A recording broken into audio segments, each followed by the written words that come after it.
ముందుగా ఈ ముక్కోటి ఏకాదశి రోజు మీకు దగ్గరలో ఉన్న మందార చెట్టు దగ్గరకు వెళ్ళేసి మందార చెట్టును తాకండి. తాకి మనసులోని సంకల్పం చెప్పుకోండి. మా అవసరం కోసం మేము ఈ ఆకు తీసుకువెళ్తూ ఉన్నాము.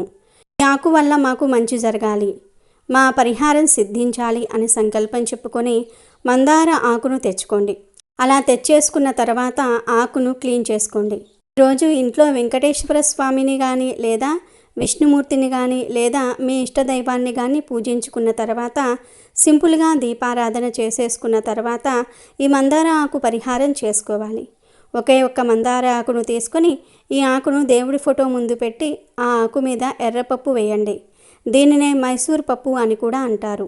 ఈ పప్పును మందార ఆకు పైన 1 స్పూన్ పోసేయండి. ఆ తర్వాత అందులో కొంచెం బెల్లాన్ని పెట్టండి. అంటే చిన్న బెల్లం ముక్క పెట్టండి. ఆకు మీద పట్టినంత బెల్లాన్ని పెట్టండి. తర్వాత దేవుడికి మీ కోరికను చెప్పుకో